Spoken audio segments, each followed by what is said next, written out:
Aujourd'hui, je vais te faire un gros retour d'expérience sur la plateforme Swapper, plateforme de crowdlending, sur laquelle j'ai investi 10 000 euros, donc à 14%, et je vais te partager, bien sûr, tout au long de cette vidéo, mon tableau de bord, mes investissements et pas mal de statistiques.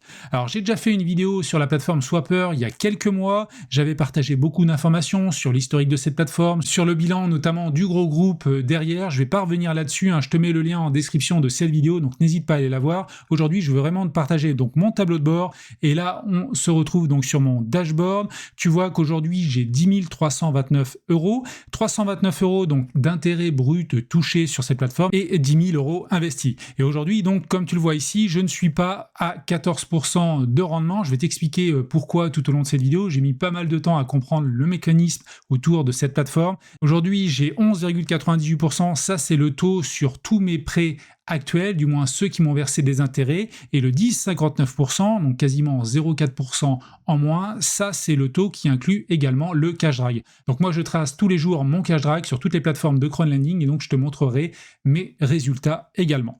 Alors Swappers, très rapidement, bien sûr, c'est une plateforme de crowdlending. Elle a été créée en 2016, je reviens pas là-dessus, comme je te l'ai dit tout à l'heure. Le gros groupe derrière, c'est Wandu Finance Group, et il y a quelques statistiques qui ont affichées sur le site, je veux te les partager, toujours pour resituer un petit peu les choses. Aujourd'hui, donc, ils ont eu un cumul de prêts de 800 millions d'euros. C'est clairement énorme et ils ont redistribué donc à ce jour globalement 11 millions d'euros d'intérêt. Alors, il y a assez peu de stats sur la plateforme. Je trouve ça un petit peu dommage. On voit ici que la répartition des prêts, c'est entre SW Finance et Wandu Finance Group. Ça reste quand même un gros groupe derrière. Et puis, voilà, tu as quelques informations ici et notamment ici les retards. Aujourd'hui, on a à peu près 3% de prêts qui sont en retard entre 1 et 15 jours. On a 3% entre 16 et 30 jours et 4% entre 31 et 60 jours, sachant que sur cette plateforme, il y a une garantie de rachat à 60 jours et aujourd'hui, cette plateforme affiche 0 taux de défaut. Donc ça concerne les statistiques, bien sûr, et je l'avais dit dans la dernière vidéo, n'hésite pas à aller voir le site Wandu Finance Market, tu as les divers bilans et c'est important, moi je suis ça de très près, quelle que soit la plateforme, donc n'hésite pas à aller les voir. Concernant les avantages de Swapper, et là je vais pouvoir faire le lien avec mon tableau de bord et te montrer pas mal de choses, donc l'investissement il est disponible à partir de 10 euros, tu touches des intérêts mensuels, donc ça c'est une grosse force de la plateforme.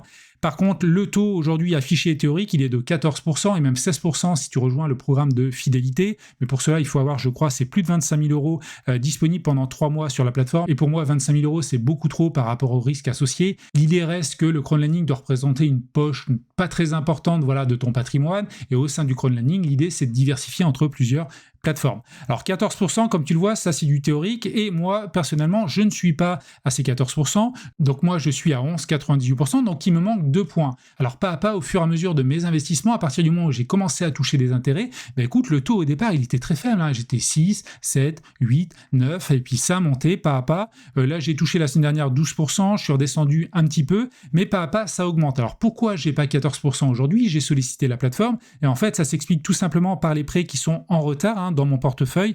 Aujourd'hui, j'ai ces prêts-là, notamment avec des retards inférieurs à 15 jours, à 30 jours et à 60 jours, donc à peu près 800 euros.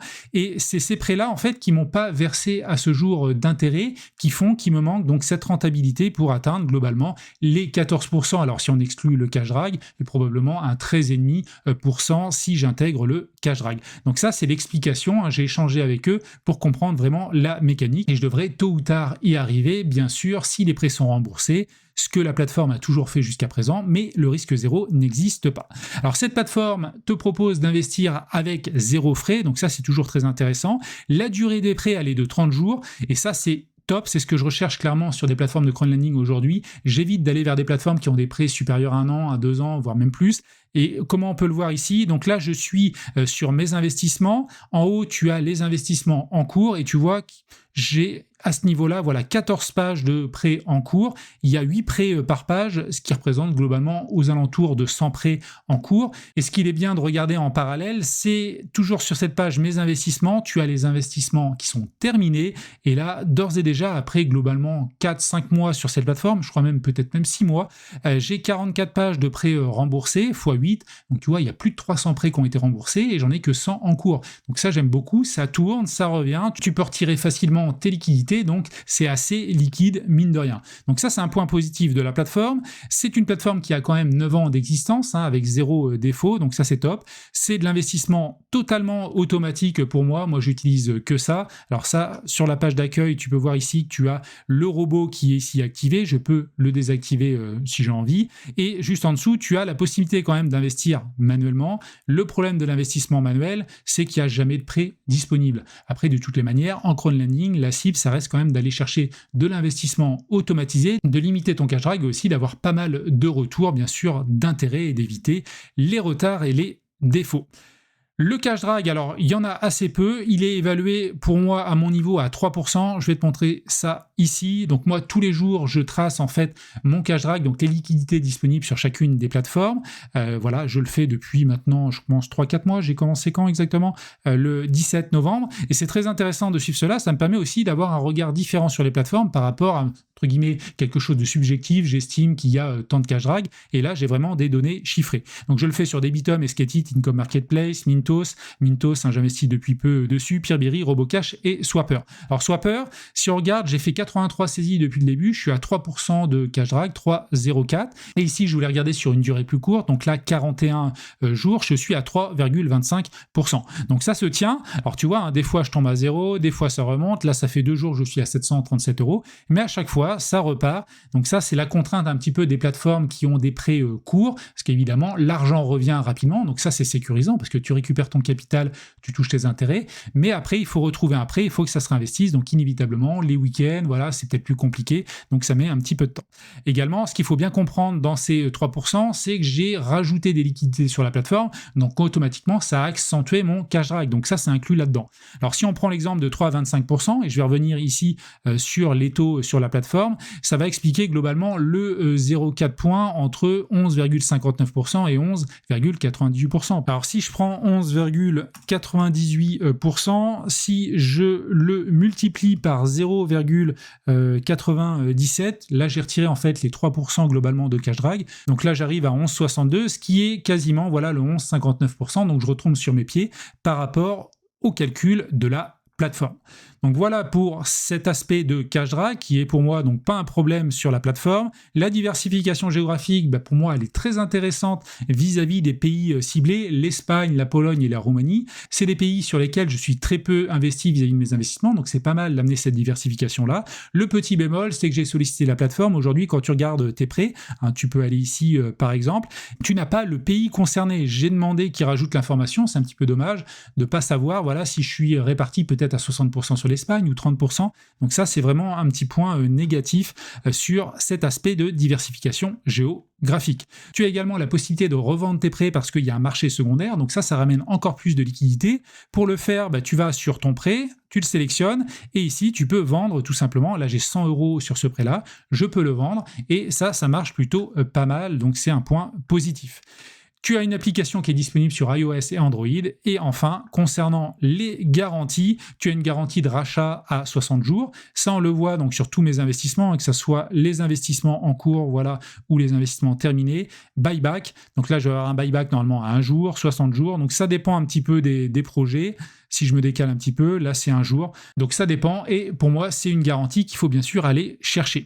L'autre avantage, c'est que toutes les sociétés sont quand même reliées à un groupe, donc Wandu Finance Group. Donc ça, c'est intéressant d'un côté. Je l'ai mis aussi quand même dans le point négatif, parce que si cette société va mal, écoute, ça peut être dangereux. Alors moi, j'ai regardé les bilans, pour l'instant, ça me paraît tout à fait correct, donc pas de souci là-dessus. Mais après, ça peut être aussi potentiellement un risque. Et enfin, tu as une garantie indirecte, c'est-à-dire la diversification géographique et sectorielle. Alors géographique, je t'en ai parlé vis-à-vis des 3 pays. Même si j'ai pas la répartition aujourd'hui, je trouve que c'est intéressant d'aller sur ces 3 pays. Alors, je vais te montrer un petit peu ma répartition géographique de mes investissements en parallèle. Et côté répartition sectorielle, toujours sur la page de mes investissements, tu vois ici tous les types de prêts. Tu as du leasing, tu as du prêt long terme, business loan.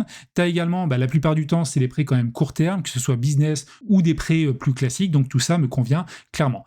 Donc voilà. Et puis le dernier avantage de cette plateforme, c'est que tu n'as pas de perte à ce jour, pas de défaut. Ça, c'est un point pour moi très positif qui me fait continuer tout simplement à investir sur cette plateformes. Et si ça t'intéresse, bah écoute, je te mets un petit lien affilié en description. Alors concernant la répartition géographique de mes investissements, avant de passer aux inconvénients, je voulais t'en parler un petit peu. Comme tu le vois aujourd'hui, donc je suis très investi sur la France, les États-Unis, l'Europe, la Moldavie, la Lettonie, et puis après l'Espagne. Et donc l'idée d'aller vers de la Roumanie, de la Pologne ou de l'Espagne, ça m'intéresse, de faire gonfler un peu la poche espagnole. Donc ça, personnellement, ça me plaît pas mal. Bien sûr, on fait les investissements aussi en fonction de son appétence au risque et de son profil d'investisseur. Alors concernant les inconvénients, comme toujours, il y a des risques, quel que soit le type d'investissement. Donc il y a un risque de perte en capital, même si la plateforme n'a pas de défaut à ce jour, les performances passées ne préjugent pas des performances futures, donc il faut toujours en avoir conscience. Tu as un risque sur la liquidité, le cash drag, je t'ai dit que c'était globalement aux alentours de 3% aujourd'hui, donc je pense que vis-à-vis d'un 14% théorique, au final, quand tu as fait tourner pas mal de prêts, je pense que tu dois être aux alentours de 13,5. Et concernant l'illiquidité, alors effectivement, il y en a, on est principalement quand même sur des prêts courts d'une part, d'autre part, il y a un marché secondaire, donc c'est toujours un petit peu à pondérer. La plateforme n'est pas régulée, donc ça c'est un petit peu dommage, j'espère qu'elle le sera un jour. Néanmoins, il faut bien avoir conscience qu'aujourd'hui, il y a des plateformes non régulées qui n'ont pas de défauts, alors qu'il y a des plateformes régulées, je pense notamment à certaines plateformes qui ont de l'agrément PSFP, qui ont des défauts et qui sont pourtant régulées. On a une seule entité, donc ça, d'un côté, c'est bien parce que tu as un groupe qui supervise la globalité des sociétés de prêt et également la plateforme, et d'un autre côté, c'est un risque également parce que si elle fait défaut, écoute, tous les prêts potentiellement peuvent faire défaut. Et enfin, tu as le risque géopolitique, même si globalement, vis-à-vis des 3 pays ciblés, Espagne, Pologne, Roumanie, c'est pas à mon avis les pays les plus à risque. Je pense qu'il y a peut-être plus de risques, sur notamment, je pense à Peerberry où j'investis sur d'autres pays comme le Mexique, le Kazakhstan, le Kenya, ou également Robocash où je suis sur Singapour. Alors Singapour, ça va, les Philippines, il y a peut-être un peu plus de risques. Donc je pense que là, sur Swapper, on est globalement correct. Je reviens donc à mes inconvénients. L'autre inconvénient, c'est que tu n'as pas beaucoup, je trouve, de statistiques et de communication hyper détaillées vis-à-vis des prêts, de pas mal de choses. Donc là, j'espère vraiment qu'ils vont s'améliorer là-dessus. Ça apportera tout simplement un peu plus de transparence. Également, l'investissement manuel, je te l'ai montré tout à l'heure, il existe, mais il est toujours vide. Après, c'est pas dramatique parce que l'objectif sur des plateformes de crowdlending, c'est clairement d'aller vers l'investissement automatique. Et puis, dernier inconvénient, l'interface est en anglais, mais tu le sais, tu peux tout simplement mettre ton interface en français via les traducteurs, que ce soit sur Firefox, Opera, Chrome ou autre. Tu peux faire cela assez facilement. Donc voilà concernant les avantages et les inconvénients. Concernant la fiscalité, je voulais faire un petit aparté là-dessus. La fiscalité, elle est déportée en année N+1 la plupart du temps, surtout si tu as un revenu fiscal de référence inférieur à 25 000 euros, si tu es seul, ou inférieur à 50 000 euros en couple ou pour les personnes pacsées. Néanmoins, si tu es au-dessus, il faudra utiliser le formulaire 2778. C'est ce que je fais personnellement. Alors, j'ai mis du temps à le faire sur le premier mois parce que tu dois déclarer donc ces revenus chaque mois. C'est un petit peu lourd à faire le premier mois, mais après, les mois suivants, ça sera rapide. C'est une quinzaine de minutes globalement. C'est un petit inconvénient. Néanmoins, par rapport aux avantages de ce type de plateforme, écoute, pour moi, ça reste positif. Je te rappelle que si tu veux découvrir cette plateforme, il y a un petit lien affilié en description. Donc voilà globalement ce que je pouvais te dire dans cette vidéo. Si tu veux aller plus loin, notamment sur les plateformes de crowdlending, écoute, je t'invite à regarder ce comparatif-là. C'est un comparatif entre Swapper et également 3 autres plateformes sur lesquelles je vais continuer à investir. Peerberry, bien prêté, et également Robocash. Et il y a également une 5e plateforme qui me plaît vraiment particulièrement, c'est Skatit, avec des prêts à 12%, c'est 100% passif. C'est des prêts courts et également une plateforme qui m'amène une exposition sur l'Espagne. Donc si ça t'intéresse, écoute, je te dis à tout de suite sur l'une de ces 2 vidéos.